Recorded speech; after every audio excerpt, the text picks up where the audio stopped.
Hello friends, તમારું સ્વાગત છે મારા કિચનમાં। તો આજે આપણે બનાવીશું નાયલોન ખમણ। જાળીદાર અને પોચા રૂ જેવા આપણે નાયલોન ખમણ આજે આપણે બનાવીશું। જો તમે હજી સુધી અમારી ચેનલને સબસ્ક્રાઇબ ન કરી હોય તો સબસ્ક્રાઇબ કરો અને બેલ આઇકન ઓન કરો કે જેથી આવા નવા વિડીયો તમારા સુધી સૌથી પહેલા પહોંચે। તો ચાલો બનાવીએ। એક વાસણમાં 1 મોટા કપ જેટલું પાણી લઈશું। ત્યારબાદ તેમાં 1 લીંબુનો રસ નાખીશું। મેં અહીંયા લીંબુના ફૂલની જગ્યાએ લીંબુનો રસ વાપર્યો છે। તમે લીંબુના ફૂલનો ઉપયોગ પણ કરી શકો છો।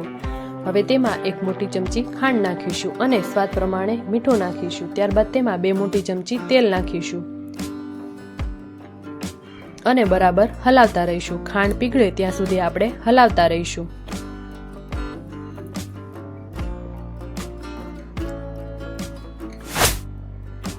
તો ખાંડ પીગળે છે ત્યાં સુધીમાં અમારા વિડીયોને લાઇક, શેર અને સબસ્ક્રાઇબ કરો અને બેલ આઇકન ઓન કરો।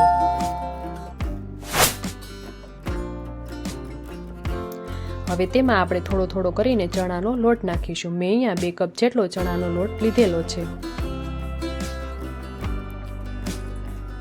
2 કપ ચણાના લોટમાં 1.5 કપ જેટલું આપણે પાણી લઈશું। હવે આપણે બધો જ લોટ નાખીને આ રીતે આપણે બરાબર મિક્સ કરી લઈશું।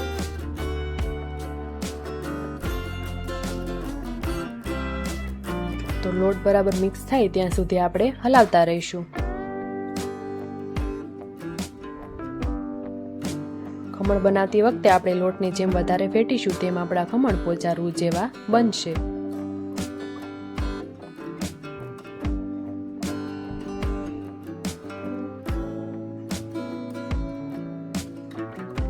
તમે જોઈ શકો છો આપણો લોટ બરાબર મિક્સ થઈ ગયો છે। હવે તેને આપણે 10 મિનિટ માટે રેસ્ટ આપીશું। હવે તેમાં અડધી ચમચી સોડા નાખીશું। ત્યારબાદ તેમાં 2 ચમચી પાણી નાખીને આપણે બરાબર મિક્સ કરી લઈશું।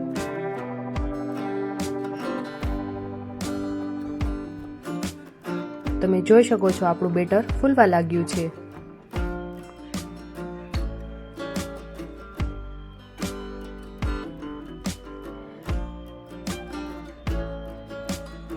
તો આ રીતે મિક્સ કરીને આપણે જે ડીશમાં મૂકવાનું હોય તે ડીશમાં આપણે તેલ લગાવીને આપણે બેટર નાખી દઈશું।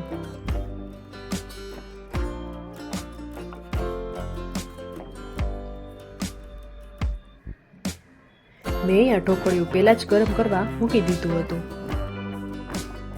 ખમણ કે ઢોકળા બનાવતી વખતે આપણે ઢોકળિયાને પહેલા જ ગરમ કરવા મૂકી દેવાનું। તો તમે જોઈ શકો છો આપણા ખમણ બરાબર ચડી ગયા છે। આપણે ચાકા કે કોઈ ચમચીની મદદથી ચેક કરી લેવાનું। હવે આપણે તેનો વઘાર કરીશું। એક વાસણમાં 2 મોટી ચમચી તેલ નાખીશું। તેલ થોડું ગરમ થાય એટલે 2 ચમચી રાઈ નાખીશું અને થોડા લીલા મરચાં નાખીશું। ત્યારબાદ તેમાં મીઠા લીમડાના પાન નાખીશું।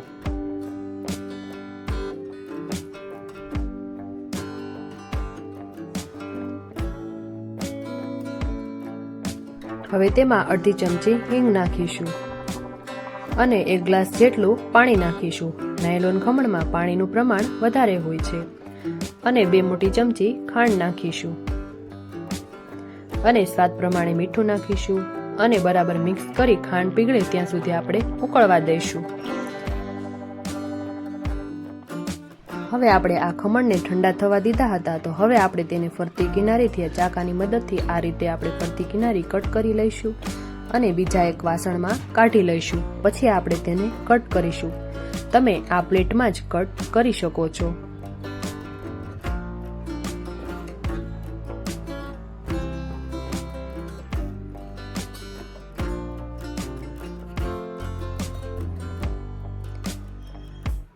હવે તેના ઉપર એક ડીશ ઊંધી મૂકીને આપણે આ રીતે ખમણને કાઢી લઈશું। તમે જોઈ શકો છો આપણા ખમણ એકદમ પોચા રૂ જેવા બની ગયા છે।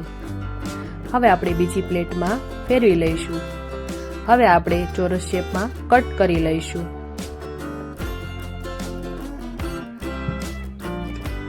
ખમણ હંમેશા ચોરસ શેપમાં જ હોય છે।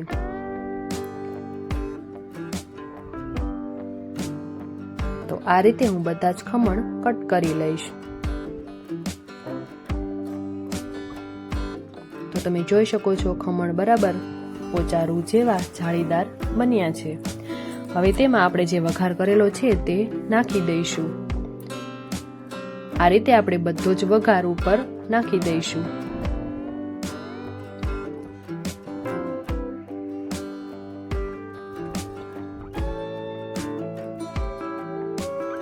આ રીતે થોડો થોડો કરીને આપણે બધા જ ખમણ ઉપર વઘાર નાખી દઈશું. હવે ઉપરથી થોડા લીલા ધાણા નાખીશું. હવે આપણે આ ખમણને ગ્રીન ચટણી સાથે સર્વ કરીશું. તો તૈયાર છે જાળીદાર અને પોચારું જેવા નાયલોન ખમણ. જો તમે આ રીતે ક્યારેય ન બનાવ્યા હોય તો તમે જરૂરથી ટ્રાય કરજો.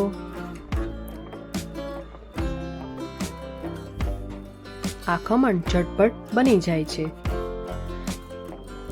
ઘરમાં રહેલી વસ્તુમાંથી આ ડીશ ઝટપટ તૈયાર થઈ જાય છે. તો તમે જરૂરથી ટ્રાય કરજો અને મને કમેન્ટ બોક્સમાં જરૂરથી જણાવજો કે તમને આ રેસીપી કેવી લાગી. વિડીયો પસંદ આવે તો વિડીયોને લાઈક, શેર અને સબસ્ક્રાઇબ કરજો. Thank you for watching.